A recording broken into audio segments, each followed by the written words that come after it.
Salut les gars, salut tout le monde. Aujourd'hui, nouvelle analyse Spearhead sur les Edonites of Slaanesh. J'ai jamais joué cette Spearhead, mais je l'ai affrontée. Et je pense qu'elle a un des traits de bataille les plus satisfaisants du jeu à jouer et même à affronter. C'est une des Spearhead qui a l'air le plus fun à jouer. Et on va analyser ça. C'est parti. On commence par la compo. Comme général, vous avez un éclat oracle qui est un petit sorcier qui va pouvoir avoir quelques effets sympas. On verra ça plus tard. Vous avez deux unités de 5 archers ardillons, dont une avec un homoncule, 5 trackers et 3 slangors. Donc on a pas mal de figurines. Disons qu'on peut prendre la table plutôt bien. Maintenant, en début de partie en tout cas, on tank pas du tout, donc je pense pas que vous avez envie de vous exposer trop, surtout que vous avez du tir plutôt intéressant. Donc idéalement, vous avez pas envie de vous faire charger. Par contre, vous avez une Spearhead qui tape hyper bien au corps à corps, entre les trackers et les slangors. Donc si vous arrivez à charger, vous pouvez faire très mal à vos adversaires. Entre le tir et vos phases de corps à corps, qui peuvent être assez violentes, vous avez de quoi faire des gros dégâts. On passe ensuite au trait de bataille, qui est la tentation de Slaanesh. Au début de chaque round de bataille, vous allez générer 6 dés de tentation, et vous pourrez les proposer à votre adversaire pour qu'il réussisse des jets de touche, de blessure ou de sauvegarde automatiquement à 6. Si votre adversaire accepte, il gagne donc ce 6. Il va remplacer un de ses dés ratés par le 6 que vous lui avez proposé, mais ça va vous donner des 6 points de dépravation. On verra juste après les bonus que nous donne la dépravation.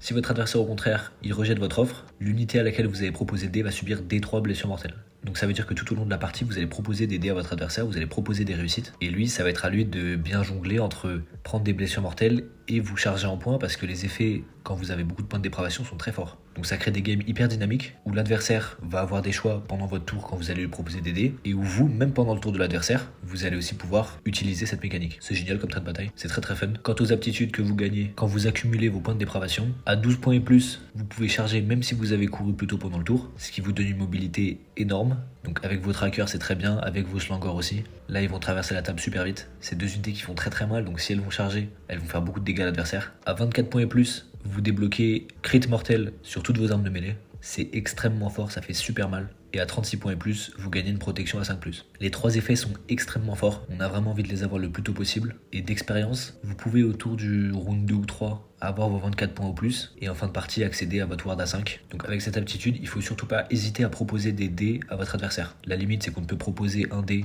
à une même unité qu'une seule fois par phase. Sachant que vous pouvez aussi proposer ça pour offrir un 6 à un jet de sauvegarde de votre adversaire, vous pouvez très bien lui proposer un dé après lui avoir tiré dessus. C'est notamment ce qui va vous permettre en début de partie de charger vos points assez rapidement. Donc n'hésitez pas à cibler différentes unités avec vos archers et à proposer un dé par unité que vous avez ciblée. Au cours de la partie, votre adversaire ne va pas accepter tous vos dés parce que sinon vous allez vous charger trop vite en points et vos aptitudes sont vraiment fortes. Donc il va devoir accepter de prendre des blessures mortelles, ce qui fait que n'importe quelle phase de tir ou même de corps à corps peut être vraiment létale de votre côté. Au tir, faut pas simplement voir les tirs de vos archers, faut aussi voir les dés que vous allez proposer et les blessures mortelles que vous allez mettre. Au corps à corps pareil, y compris quand l'adversaire, lui, vous tape. Moi je trouve que c'est un trait de bataille génial parce qu'il est tellement interactif. Ça va créer beaucoup de réflexion chez votre adversaire notamment. Et vous allez voir, c'est génial de proposer des dés comme ça et d'infliger des blessures mortelles presque gratuitement ou de vous charger en points. Encore une fois, les effets que vous gagnez en accumulant des points de dépravation sont très forts. Et plus la partie va avancer, plus vous allez avoir de bonus, plus vous allez être dangereux. Notamment encore une fois l'effet à 24 points et plus, qui fait que vous gagnez crit mortel, il est très fort. Et en fin de partie, vous allez avoir vos 3 effets, donc vous allez bouger très bien, taper très bien et tanker un petit peu mieux.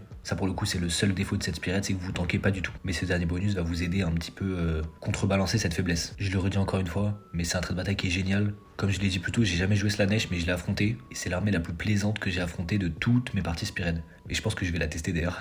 Elle a l'air vraiment géniale. On passe ensuite aux aptitudes de régiment.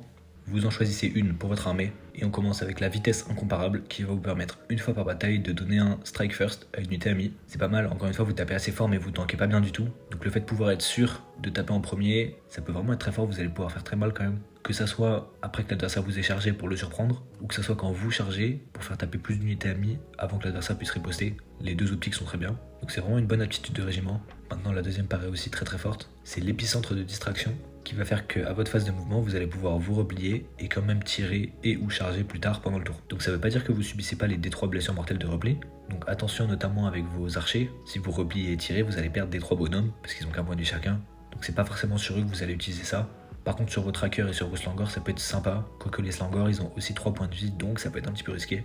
Mais le fait de pouvoir désengager et quand même charger c'est quand même très bien parce que ça veut dire que vous pouvez pas être englué, vous allez pouvoir rester menaçant tout le temps. En plus vos trackers ont en plus un dégât quand ils chargent donc vous avez vraiment envie d'en bénéficier.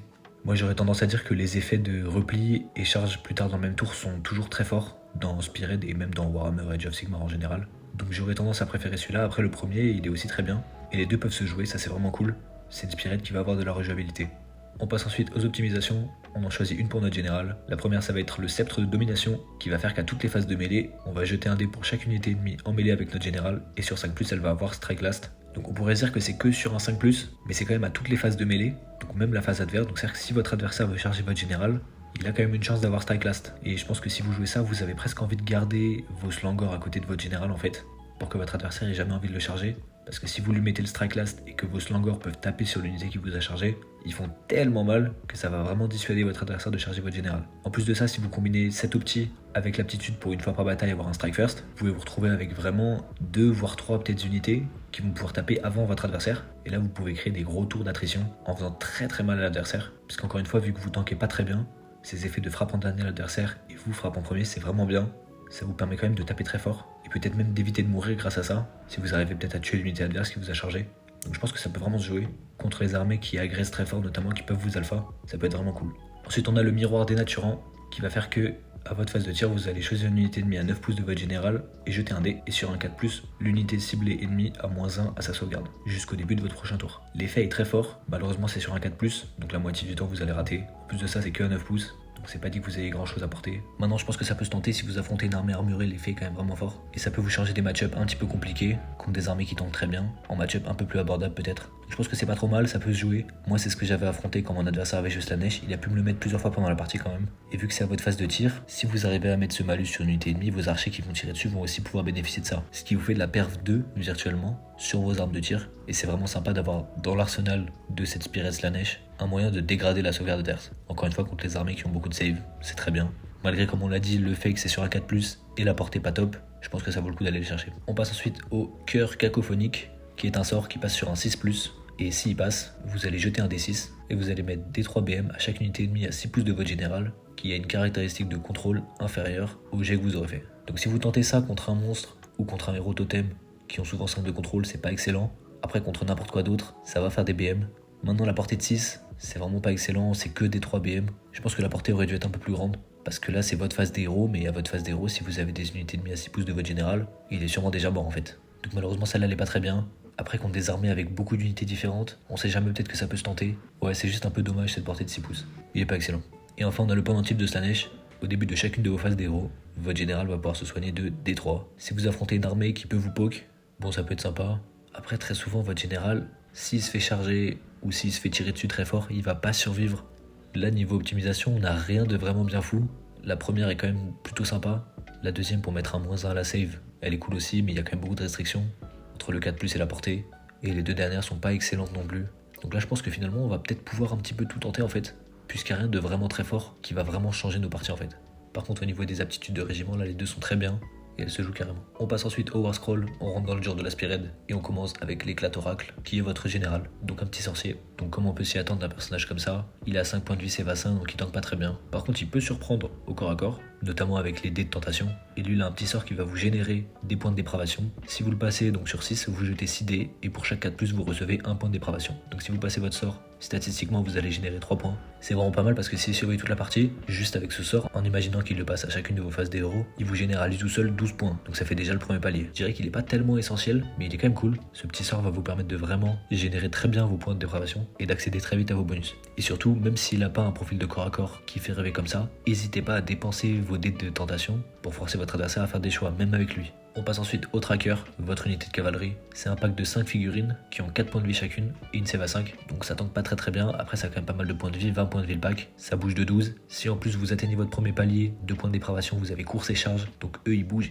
hyper bien, ils traversent la table. Ils peuvent relancer leur jet de charge en plus nativement. Et eux au corps à corps ils tabassent. Ils ont en plus un dégât à la charge, donc c'est quand même important d'avoir chargé avec eux. C'est pour ça que l'opti pour replier est quand même chargé et vraiment sympa, notamment pour eux. Encore une fois ils sont 5, donc niveau attaque, ça va vous faire 15 attaques. En 3+, 4+, perf 1, dégâts 2 si vous avez chargé, donc ça tape vraiment bien. Si vous arrivez à choper le deuxième bonus du tableau de dépravation, vous avez crit mortel, et là ils font plus du tout rigoler. Ils bougent hyper bien, ils tapent vraiment bien, leur seul problème, bah du coup logique, c'est le tanking. Donc il faut vraiment pas les exposer, eux il va vraiment falloir qu'ils arrivent à charger l'unité clé de votre adversaire qui peut vous faire mal. Parce que si eux se font charger, ils risquent pas de tenir très longtemps quand même. C'est une unité qui est géniale, qui va vous débloquer beaucoup de choses, qui sont vraiment top, ils sont vraiment géniaux.